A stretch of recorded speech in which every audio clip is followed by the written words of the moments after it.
말씀을 보도록 하겠습니다.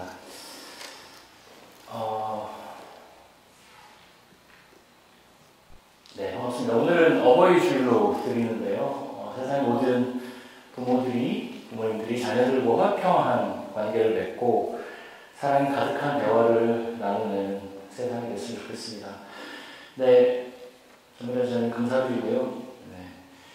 네, 이 성경이기도 하지만 이 시편의 시잖아요. 그래서 시의 느낌으로 낭송하고 듣고 묵상하는 그 시간들을 갖고 싶었습니다. 잘 낭송해 주셔서 감사하고요. 네, 우리는 지금 시편 119편을 묵상하고 있는데요. 내일부터, 오늘이 이제 119편 마지막이고요. 내일부터가 에스더, 그리고 빌립보서, 그리고 6월에는 역대상을 말씀을 묵상합니다. 네, 5월 마지막 주일에는 예배 후에 제가 역대상은 어떤 성경인지에 대해서 1시간 정도 개관에 대해서 하려고 합니다. 그때 많이 참여해 주시면 좋을 것 같습니다. 네. 제가 예전에도 이 얘기를 한번 했던 것 같은데요. 성경은 어떤 책일까요? 성경은 역사책도 아니죠, 사실은. 과학책도 아닙니다. 성경은 한마디로 표현한다면 계시의 책이라고 할 수 있습니다.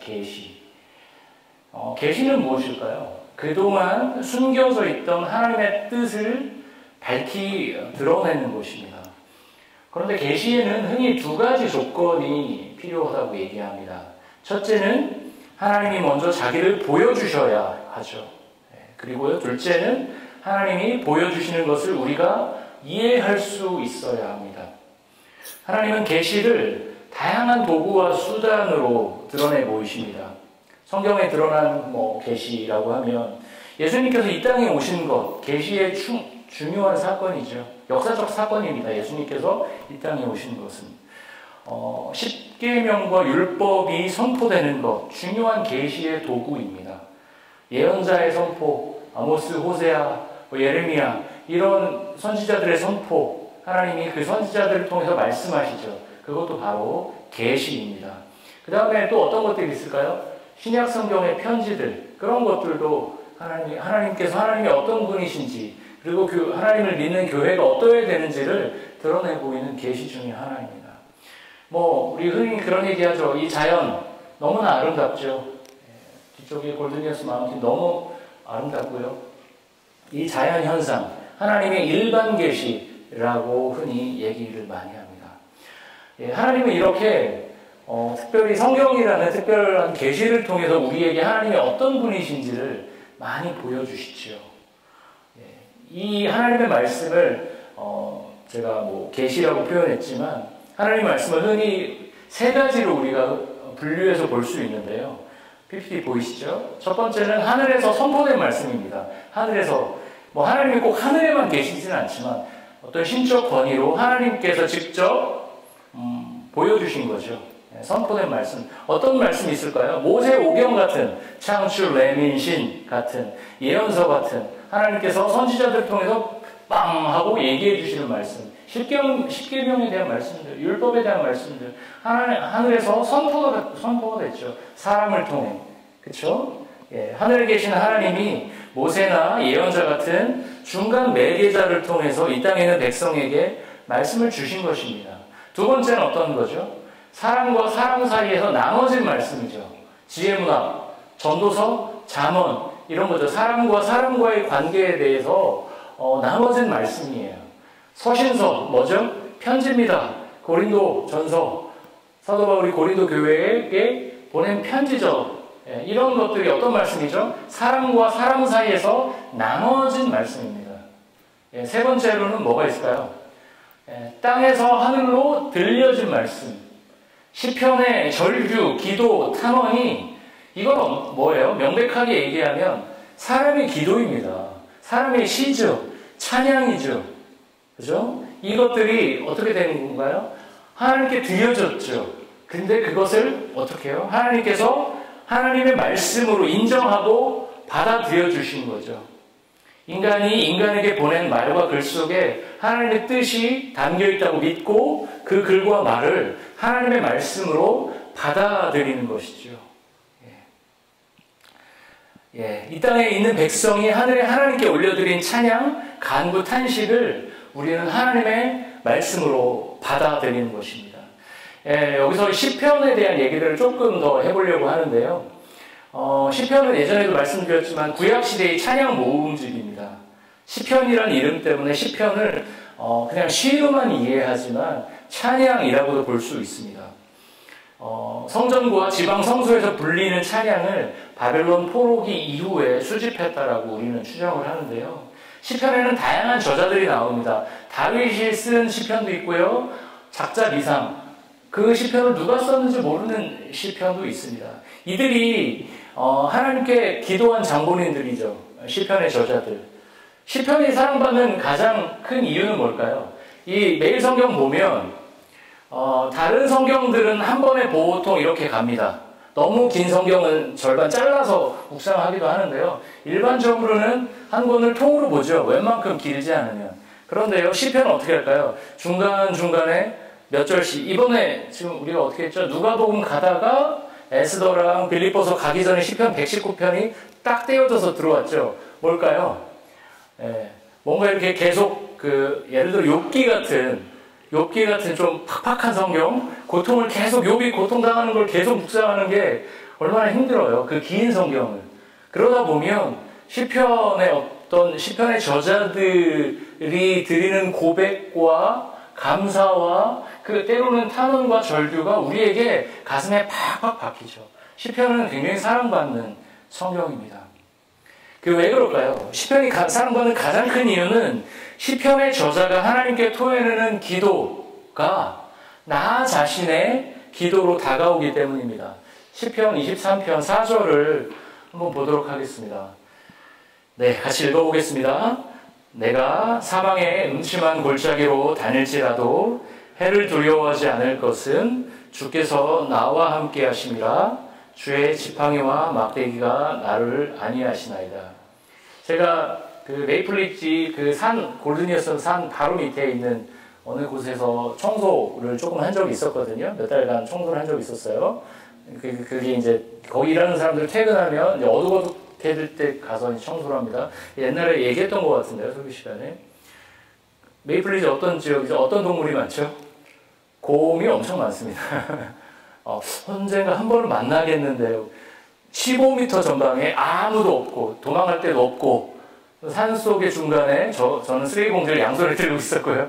15m 전방에 걔랑 나랑 성인, 애기도 아니고 다 큰 곰이었어요.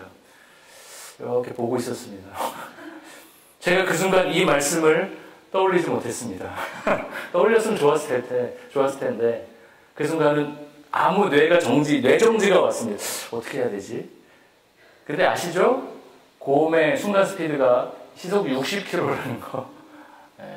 100m 선수들이 가장 빨리 100m 재고 달리면 몇 킬로까지 뛰는 줄 아세요? 35km까지 뛰거든요. 제가 거기서 나의 운명이 이 친구에게 달려있구나. 나의 생명이 이 손 안에 그 곰의 손에 달려있구나. 제가 이 말씀을 그 순간 떠올리지 못했습니다. 떠올릴 수 없죠. 내가 정리됐죠. 그런데 나중에 묵상하다가 그리고 이 본문을 시편을 제가 다시 보다가 내가 그런 현장에 다시 놓인다라면 이 말씀이 떠오르겠다라는 생각을 했었습니다. 지금도 이 세계 곳곳에 전쟁에 참여하는 군인들이 있어요. 총알이 이렇게 날아다니죠.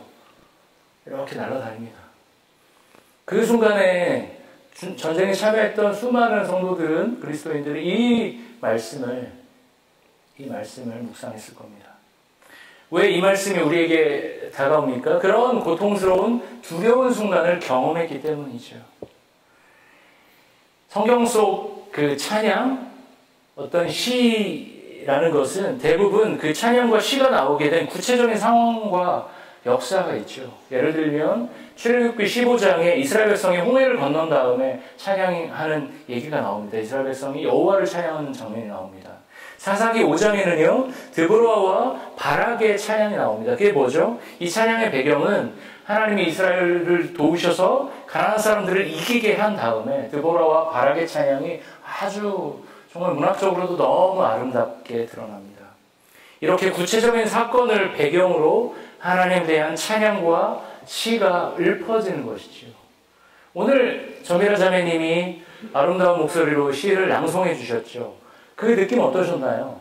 이 시편의 저자 굉장히 고통스러운 상황이 있다는 게 느껴지셨죠. 오늘 본문으로 한번 들어가 보도록 하겠습니다. 먼저 81절부터 83절까지 한번 보도록 할 텐데요.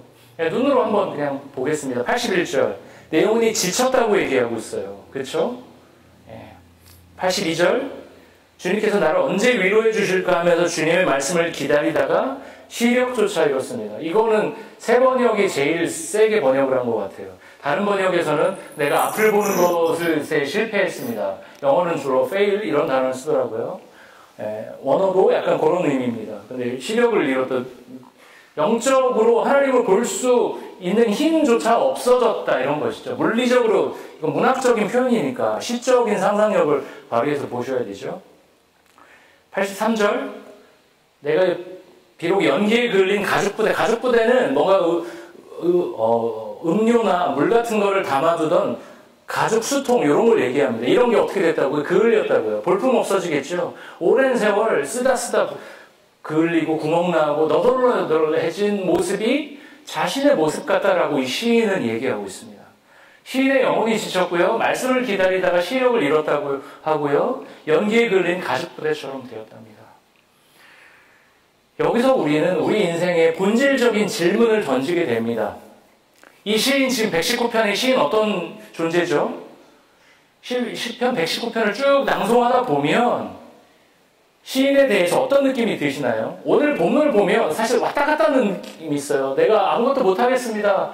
제가 힘이 무력합니다. 제가 뭔가 이렇게 기운이 없습니다. 라고 하다가도 주님은 성실하십니다. 약간 조울이 있나? 저는 약간 삐딱하게 보면 그럴 정도로 주님이 돕지 않으시면 전 할 수 없습니다. 주님은 성실하십니다. 약간 이렇게 왔다 갔다 하는 것처럼 보여요.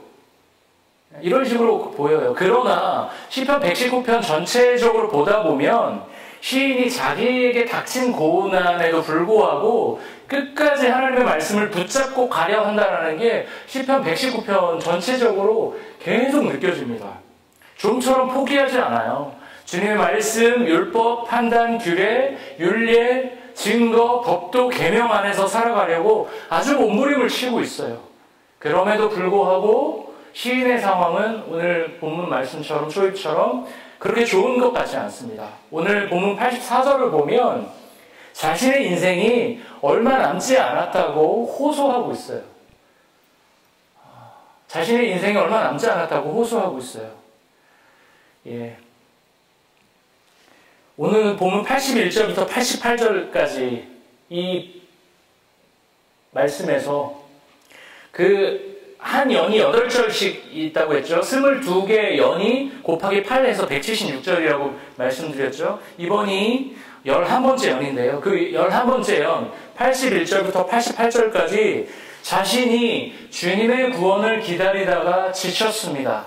여러분 그런 기억 있지 않나요? 열심히 기도했어요. 그런데 이루어지지 않을 때 있지 않으십니까? 딱 그런 심정이에요. 지금 이 본문이.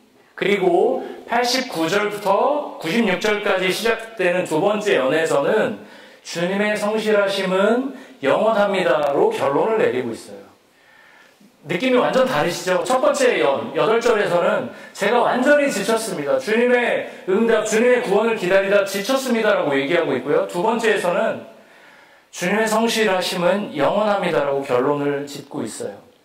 갑자기 주님의 구원을 기다리다 지쳤다고 탄식하다가 갑자기 주님의 성실하심은 영원하다라고 어떻게 점프할 수 있을까요? 조울증 환자라서 그럴까요? 기분이 왔다 갔다 해서 그럴까요? 저는 오늘 본문에 근거해서 어떻게 그럴 수 있었는지를 보려고 합니다.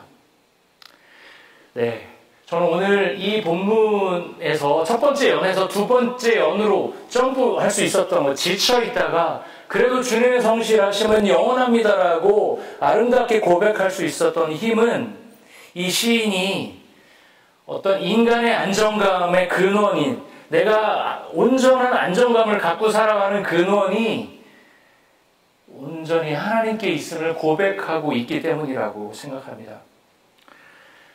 이 시인은 지금 안정감을 얻을 근거가 없어요. 목숨도 얼마 안 남았고요. 몸도 제가 보기에는 굉장히 탈탈 털려서 정말 이렇게 겨우 몸을 부지하고 있는 상황일 것 같습니다. 아무런 안정감을 얻을 만한 근거가 없어요. 그런데 그 안정감의 근원이 온전히 하나님께 있다라고 믿고 있기 때문에 지쳐있다가 주님의 성실하심을 고백한다라고 아름답게 점프하고 있는 것 같습니다. 여러분, 제가 질문을 던져볼게요. 언제 안정감을 느끼십니까? 언제 안정감을 느끼십니까? 여기 캐나다 살면서는 우리의 신분이 안정적으로 바뀔 때 아닐까요? 첫 번째로 우리가 신청했던 비자가 쫙 나왔을 때, 영주권이 쫙 나왔을 때, 뭐 때로는 시민권이 나왔을 때, 저도 제 작년과 작년 초에 걸쳐서 비자가 8개월간 보류 결정이 났을 때 마음이 굉장히 어려웠습니다. 예. 근데 비자라고 해봐야 사실은 종이 쪼가리라고 하기는 좀 너무 그렇지만 종이 한 장이죠. 그거 하나를 받으려고 내가 이렇게 고생했나 싶을 만큼 어려웠습니다. 저는 그 당시에도 이미 거의 캐나다 생활을 9년 정도 했을 때였거든요. 캐나다 웬만하면 내비 안 찍고 이 동네에서는 다니고 너무 익숙하고, 제가 가끔 맥도날드에서 한국말로 주문한 적도 있어요. 그냥 제가 여기 한국이라고 생각했나 봐요. 어느 날 그냥 이거 적어주세요. 뭐 이런 적도 와이프가 웃은 적도 있거든요. 이 동네가 제가 사는 그냥 고향 같고 그냥 영원히 살 것 같고, 제가 외국인이라고 별로 생각도 안 해봤고, 제가 뭐 퍽 영어를 잘하는 것도 아니지만 그냥 일상생활은 무리 없이 하니까 그냥 편안하게 살고 있다가 보류 결정을 딱 맞으면서 아, 내가 외국인이었구나. 내가 할 수 있는 게 여기서 요거밖에 없는 제한된 존재라는 거를, 내가 임시 거주자로 10년을 살았구나라는 것을 깨달았습니다. 제가 제 마음대로 직업조차 선택할 수 없는 존재라는 것들을 깨닫게 됐죠. 여러분, 한국에 살면서 직업 선택의 자유에 대해서 고민해 본 적 있으십니까? 생각해 보신 적 있나요? 물론 고민하실 수 있죠. 우리는 무엇이든 그 직업에 맞는 자격 요건이 있어야 그 직업을 선택할 수 있습니다. 아, 나 의사 해야겠다. 다음 달부터 저 의사 하겠습니다. 이렇게 할 수 있나요? 아니죠. 의대 본과 입시 치르고 본과 인턴 레지던트 다 하고 의사가 되는 것이죠. 요즘 한국은 의대 열풍입니다. 의대 입시는 요즘에 언제 결판한다고 그러죠? 초등학교 4학년 때 결판한다고 광고를 하는 걸 보면서 아, 한국이 의대공학으로 바뀌고 있구나. 그런데 의대는 들어가기도 졸업하기도 쉽지 않지만 한국인이 한국에 살면서 어떤 법적 신분 때문에 의대에 못 가지는 않죠. 우리에게 그런 신분은 너무나 중요합니다. 이 신분이 안정됐을 때 우리는 안정감을 느끼죠. 우리는 또 언제 안정감을 느끼나요? 안정된 집과 직장을 얻을 때 안정감을 느낍니다. 뭐 자세히 설명하지 않아도 이건 우리 삶에 너무나 중요한 영역이죠. 저도 여기 계신 성도님들이 거주할 집과 또 안정된 직장이 구해졌을 때 진짜 제 집이 구해진 것처럼, 제 직장이 구해진 것처럼 마음이 너무 좋고 제 일처럼 기뻐합니다. 집과 직장이 잘 구해지지 않을 때 그 막막함을 저도 잘 알기에 함께 걱정하고 잘 됐을 때는 함께 기뻐합니다. 부디 우리 주빌리 교회 성도님들이 안정된 집과 직장, 스테이터스, 그리고 좋은 것들을 잘 얻기를 기도하고 있습니다. 네, 너무나 당연한 얘기죠. 우리에게 또 하나 있습니다. 우리가 또 언제 이민자로서 안정감을 느끼죠? 자식들이 부모들이 생각해 놓은 대략의 그림대로 쫙 움직여질 때 우리는 안정감을 느낍니다. 그리고 자기 밥벌이도 해나가면서 살아가기 시작할 때, 저는 아직 그때까지는 먼 것 같은데요, 안정감을 느낍니다. 이민 1세대로서 정보 교환 위주의 영어를 주로 하는 저 같은 사람은 뭐 많이 느끼시겠지만 자식들이 영어를 저보다 훨씬 이제 잘하는 걸 보면서 부럽기도 하고 뿌듯하기도 합니다. 어떤 안정감을 느낍니다.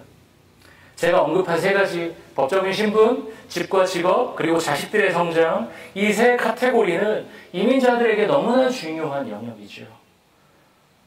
그런데 우리가 이 세 가지만 안정되면 우리는 온전한 안정감을 누리며 살아갈 수 있을까?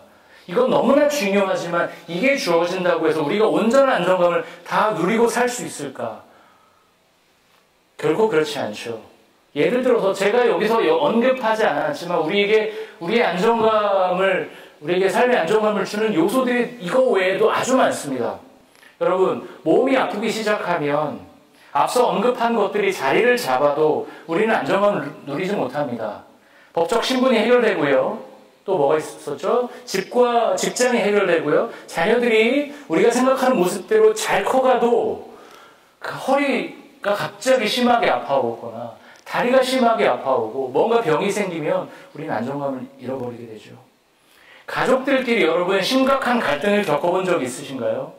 한국 안에서도 이런 갈등들, 이혼도 많이 하지만 고부간의 심한 갈등도 굉장히 많이 있습니다. 그런 경우 어떠시죠?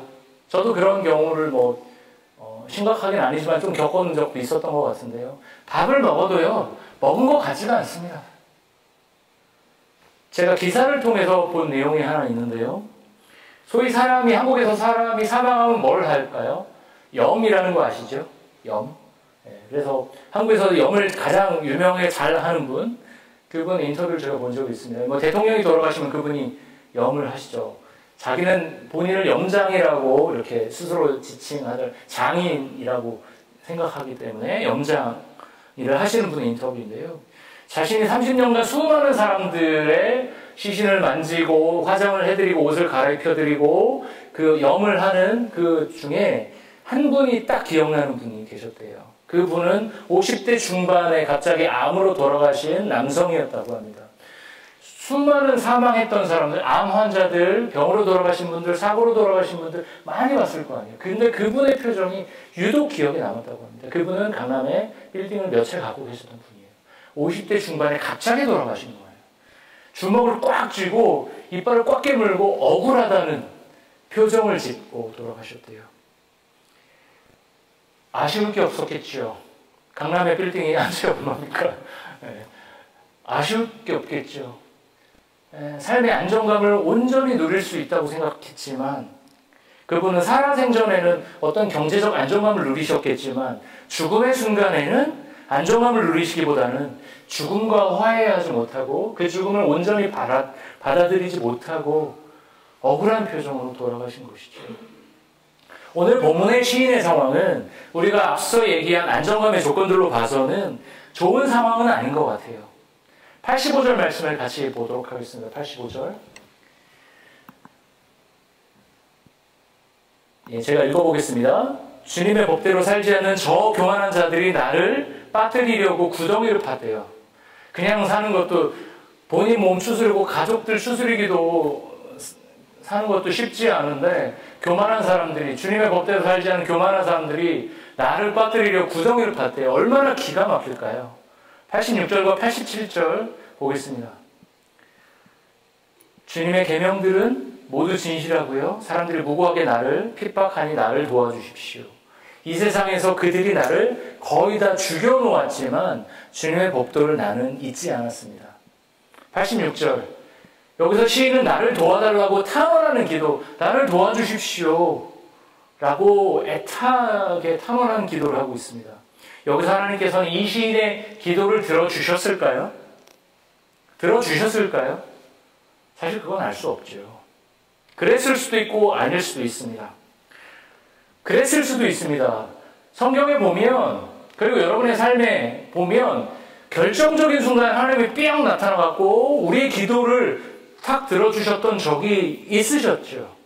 성경에도 많이 나와 있습니다. 제가 얘기 안 해도 성경 안에 떠오르는 스토리들이 몇 개 있었을 겁니다. 그러나 이 극적인 순간에, 죽음이 드리워지는 위험한 순간에, 뭔가 좀 결정적인 순간에 하나님께 기도했을 때 그것이 응답받았을 확률을, 이걸 통계를 낼 수는 없지만 그리스도를 따르는 사람들이 악한 이들의 공격 앞에 탄원하는 기도를 했을 때 그 즉시 응답받는 확률이 높았을까요?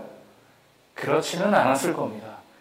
극단적인 상황에 몰린 그리스도인들은 대부분 그런 상황에서 살려달라는, 나를 도와주십시오라는 기도를 했을 거예요. 그러나 교회의 역사는 그 기도들이 응답되기보다는 정복자들의 총칼 앞에 쓰러진 그리스도인들을 증거합니다. 오히려 무력하게 죽어간 그리스도인들을 증거합니다. 그런데 오늘 본문의 시인은 어떻게 하나님 앞에서 이렇게 담대하고 신실한 기도를 드릴 수 있었을까요? 그는 하나님께서 구하고 탄원하는 기도를 간절히 하고 있지만 그 기도가 설령 당장 응답되지 않는다고 하더라도 주님은 성실하게 그분의 일을 해나가실 거라는 믿음이 있었기 때문에 주님 앞에서 충성할 수 있었습니다. 예를 들어 우리가 하나님 앞에서 여러분의 지금 간절한 기도 제목들 한두 가지는 다 있으시죠? 저도 있습니다. 저야 기도 제목이야 교회가 가장 크고요. 예를 들어 자신의 자녀가 평생 안고 가야 하는 불치병이 있다고 생각을 해보겠습니다. 당연히 여러분들 어떻게 하겠어요? 여러분의 자녀가 불치병에 걸렸다고 생각해 보십시오. 매일 기도할 거예요. 이건 매일 기도 안 할 수가 없어요. 매일 기도할 겁니다. 그러나 그 하나님의 우리가 기도할 때 하나님께서 그 기도에 꿈쩍하지 않으실 때가 더 많습니다. 하나님의 뜻은 그 부모의 뜻과 다른 것이죠. 아이들은 부모들에게 끊임없이 사달라고 요구하고 뭘 해달라고 요구합니다. 우리가 하나님께 구하는 것처럼 그렇게 하죠. 자녀의 요구에 어느 정도는 반응해야겠지만 부모가 자녀의 요구를 다 들어줄 수는 없는 거잖아요. 마찬가지죠. 우리가 하나님께 끊임없이 구하는 기도 제목을 하나님께서 다 응답하셔야 되는 것은 아닙니다. 하나님은 그분의 계획대로, 그분의 스케줄대로 지금도 움직이고 계신 것이죠. 이 간극에서 이 차이가 있죠. 나는 하나님, 제가 이 타이밍입니다. 하나님, 저에게 지금 이 시간 응답하여 주십시오. 그렇지만 하나님의 타이밍이 우리의 타이밍과 달라서 이 간격이 벌어지죠. 이때 우리는 절망하고 실망하고 때로는 하나님을 떠나는 사람들도 있죠. 이 간극에서 우리가 해야 될 고백이 바로 89절부터 91절까지의 고백입니다. 함께 읽어보겠습니다. 시작. 주님의 말씀은 영원히 살아있으며 하늘에 굳건히 자리 잡고 있습니다. 주님의 성실하심은 대대에 이릅니다. 땅의 기초도 주님께서 놓으신 것이기에 언제나 흔들림이 없습니다. 만물이 모두 주님의 종들이기에 만물이 오늘까지도 주님의 규례대로 흔들림이 없이 서 있습니다. 주님의 말씀이 영원히 살아있으며 하늘에 그리고 땅에 굳건히 자리 잡고 있습니다. 주님의 성실하심은 대대에 이릅니다. 만물이 모두 주님의 종들이기에 만물이 오늘날까지도 주님의 뜻대로 흔들림 없이 서 있습니다. 저는 그런 질문을 이 말씀을 묵상하다가 던져보았는데요. 오늘 시편 119편의 시인은 자신의 시가 성경책에 포함돼서 이렇게 후대까지 전달되고 후대 사람들에게 묵상될 걸 알았을까요? 알았을 수도 있고 몰랐을 수도 있겠지요. 얼마나 영광스럽습니까? 자신의 시가 성경책에 기록되어져서 수많은 사람들에게 묵상되고 나눠진다는 것. 수없이 고통당하는 사람들이 이 시편 시인의 시 가운데 감정이입을 하면서 하나님, 제가 그 고통 가운데 있지만 악인들이 나를 위해 구덩이를 팠지만 제가 주님의 규례대로 살겠습니다 라고 고백할 거 아니겠습니까? 제가 설교 초입에 땅에서 하늘에 들여진 말씀이라는 것을 말씀드렸었죠. 하나님의 말씀이 땅에서 하늘에 들여진 말씀, 시편이 그런 말씀이라고 말씀드렸죠. 오늘 이 시는 자신의 시가 하늘로 들려져서 성경책에 포함돼서 이렇게 하나님의 말씀으로 인정받고 있다는 걸 상상이라도 했을까요? 아마도 몰랐을 겁니다. 이 시가 만들어졌을 때 이후에 낭송되다가 찬양으로 불려지다가 후대에 편집되었을 것입니다. 성경책에 들어갔을 것입니다. 하나님은 우리의 모든 간구와 기도에 우리의 뜻에 맞춰 응답하지는 않으십니다. 저도 응답받았던 기도보다는 응답받지 못했던 기도들이 더 많았습니다. 주님, 저 자매와 연결되게 해주십시오. 저 그런 기도 2번 정도 한 것 같은, 인생에서 진짜 좋아했던 자매 2번 다 안 됐습니다.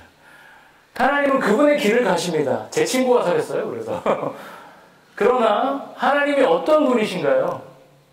시인의 고통에 찬 절규를 절대 가벼이 보지 않으시고요.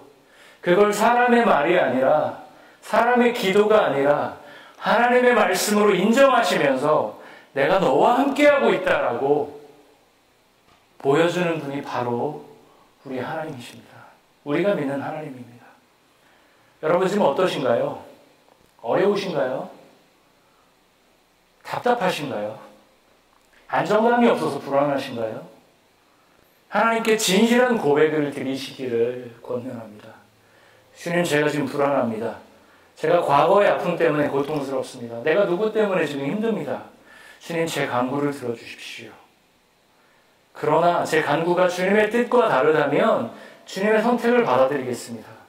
주님, 제가 드리는 이 기도를 시편에 담긴 기도처럼 하나님의 말씀처럼 여겨주십시오. 이렇게 우리가 간구했으면 좋겠습니다. 우리 인생의 근원적 안정감은 어디서 나와야 될까요? 하나님께서 당장 내 기도에 순발력 있게 반응하시지 않더라도 그분이 오늘의 말씀처럼 성실하게 이 세상을 운영하시며 내 기도를 절대 소홀히 하지 않고 들은 채 만취하는 것이 아니라 하나님의 말씀처럼 받으시는 내 하나님, 우리가 사는 세상의 하나님이라는 것, 그 사실이 오늘도 우리를 버티게 합니다. 오늘 본문 90절에서 땅의 기초도 주님께서 놓으신 것이기에 언제나 흔들림이 없다라고 고백이 나옵니다. 땅의 기초를 놓으신 주님께서 우리 인생의 기초도 놓으셨습니다. 91절을 보면 만물이 모두 주님의 종들이기에 만물이 지금까지 주님의 규례대로 흔들림이 없다고 시인이 고백합니다. 만물을 종으로 두시는 하나님께서 우리 인생 옆에서 우리와 함께 하십니다.